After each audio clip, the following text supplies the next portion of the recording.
ये कोई साधारण निशान नहीं, ये भगवान विष्णु के असली पद चिन्ह है। लेकिन ये यहाँ किसी पूजा के लिए नहीं, बल्कि एक महाशक्तिशाली असुर की छाती को हमेशा के लिए दबाए रखने के लिए है।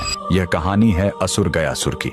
लेकिन रुकिए, वह कोई पापी या दुष्ट राक्षस नहीं, बल्कि भगवान विष्णु का इतना बड़ा भक्त था कि उसने कठोर तपस्या करके भगवान ब्रह्मा से वरदान पा लिया। वरदान था, जो भी मुझे देख लेगा या छू लेगा उसे सीधे मोक्ष मिल जाएगा। यह वरदान इतना शक्तिशाली था कि हर पापी भी सीधे मोक्ष पाने लगा। स्वर्ग नर्क खाली हो गए और यमराज का काम ही बंद हो गया। जब प्रकृति का संतुलन बिगड़ा तो देवताओं ने एक दिव्य छल किया। उन्होंने गयासुर से उसकी पवित्र देह पर यज्ञ करने की अनुमति मांगी। जैसे ही गयासुर लेटा, वह हिलने लगा। तब ब्रह्मा जी ने मृत्यु के देवता यमराज को आदेश दिया कि वो अपने लोक से एक विशाल धर्मशिला लेकर आएं और गयासुर की देह पर रख दें।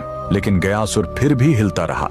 तब उसे स्थिर करने के लिए स्वयं भगवान विष्णु ने उस विशाल धर्मशिला पर अपना दाहिना पैर रख दिया, जो हमेशा के लिए अंकित हो गया। भगवान के स्पर्श से गयासुर खुश था। उसने मृत्यु से पहले भगवान विष्णु से वरदान मांगा, मेरी यह देह दुनिया का सबसे बड़ा तीर्थ बने और जो यहाँ अपने पितरों का पिंड दान करेगा उन्हें सीधे मोक्ष मिलेगा। और भगवान के आशीर्वाद से गयासुर का वही शरीर आज बिहार का पवित्र गया शहर है। और जिस स्थान पर विष्णु ने पैर रखा था, वहीं पर बना है यह प्रसिद्ध विष्णुपद मंदिर। लेकिन रुकिए, इसी मंदिर के बगल में इस फल्गु नदी में कभी पानी नहीं दिखेगा। क्यों? कहते हैं, जब भगवान राम और लक्ष्मण अपने पिता के पिंड दान की सामग्री लेने गए थे, तब राजा दशरथ की आत्मा स्वयं प्रकट हो गई और उन्होंने माता सीता से ही पिंड दान मांग लिया। तब सीता जी ने फल्गु नदी की रेत से ही पिंड बनाए। उनके हाथों में रेत भी अन्न के पिंड के बराबर हो गए और फल्गु नदी एक गाय और एक ब्राह्मण को गवाह बनाया। लेकिन जब राम जी लौटे तो उन्हें इस बात पर विश्वास नहीं हुआ